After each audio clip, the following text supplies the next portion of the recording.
So LeetCode 1717, maximum score from removing substrings. In this problem, you're given a string s and two integers x and y, and you can remove the substring ab to gain x points and the substring ba to gain y points. And you need to return the maximum points that you can gain by applying these removals of substrings. So for example here, if you are careless and you remove ab, ab, ba, and then ba again, you're going to end up with 18 points, which is less than 19, so that's not optimal.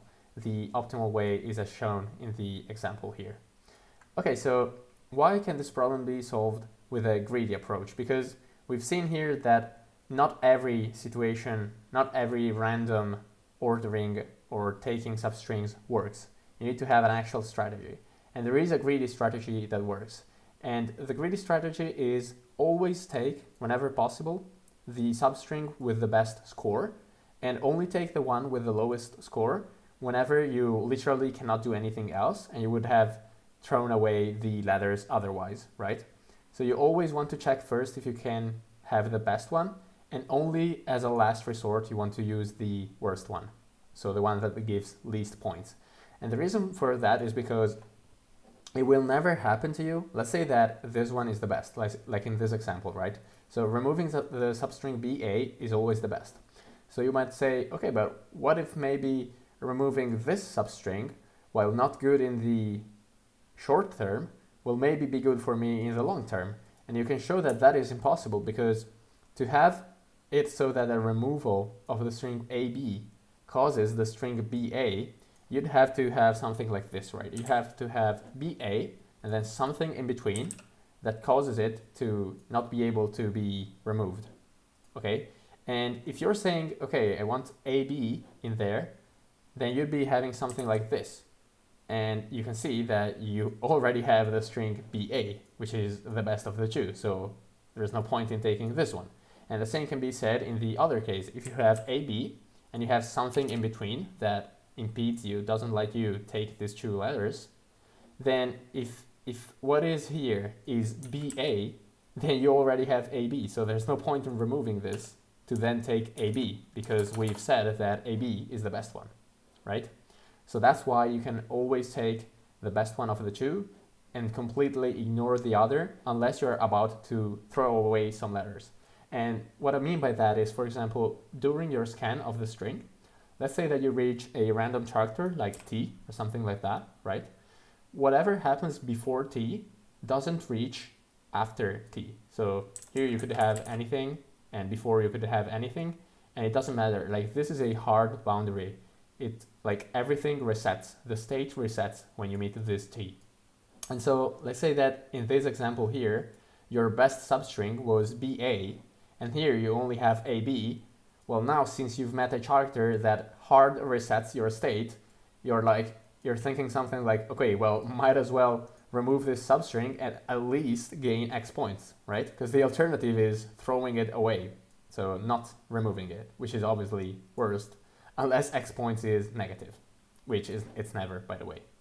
Okay, so let's implement that, right? So just to reassume, to make up the solution once again, you scan through the string, you keep account of how many a and b's you have, and you also keep track of which one is the best and the worst.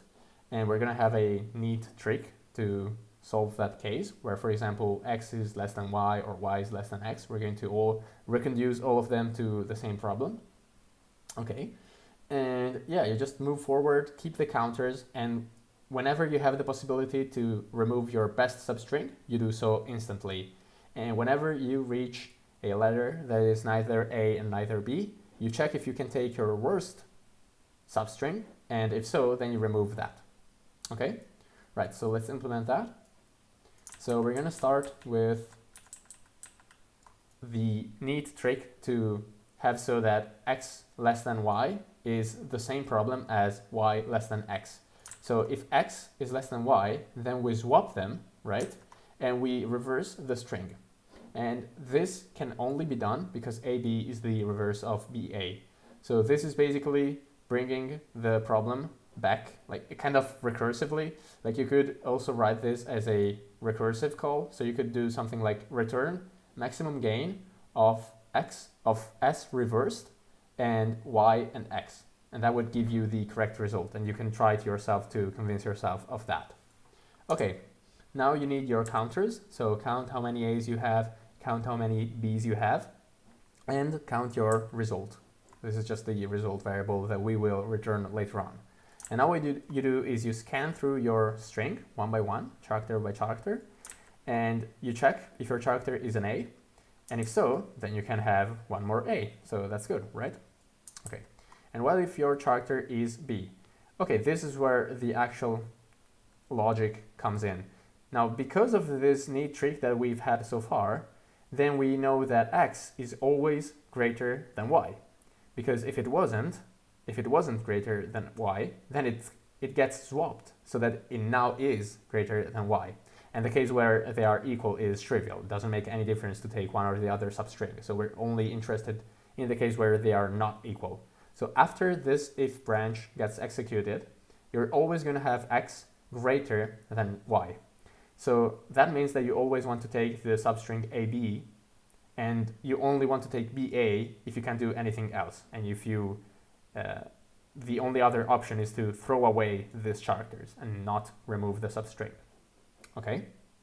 Right, so what this means is that if we have a character B and we have some A's, then we can remove the substring AB, right?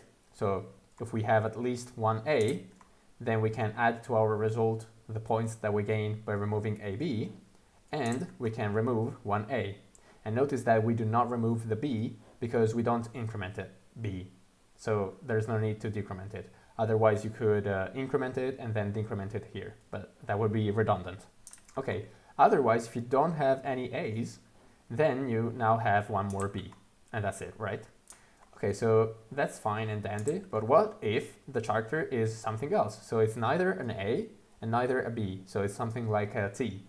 Well, in that case, that's where you say, okay, well, I'm going to have to reset my state, like here, right? Because I'm going through another segment, I'm jumping to another segment of A and B's, and so that means that any A's and B's that I had left over are gonna get thrown out of the window if I don't use them right now. And so I need to use them right now, even if I don't have the best substring possible, right? So you do that. So you take the minimum of these two counts because you need to match them 1 to 1, right? So you take the minimum because, for example, if you have 10 A's and 15 B's, you can only make 10 pairs. So you take the minimum of them and you multiply them by Y.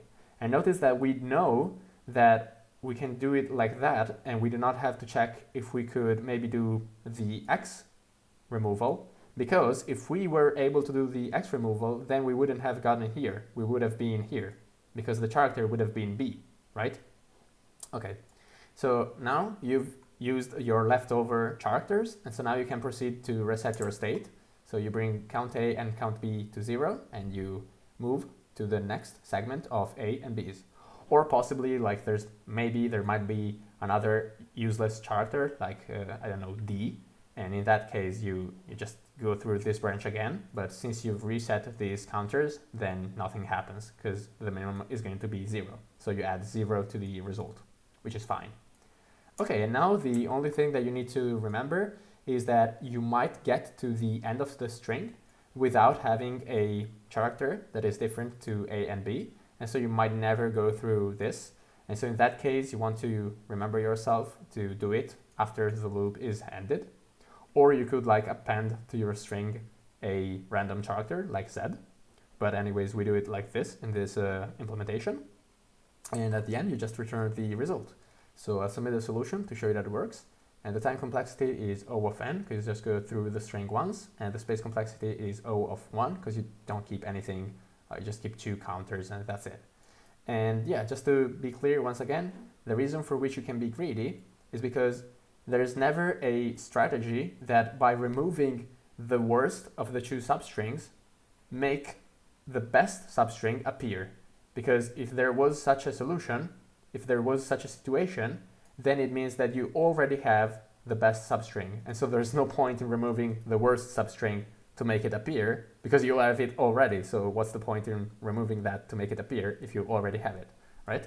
So yeah, hopefully this was helpful for you. Thank you for watching, and bye.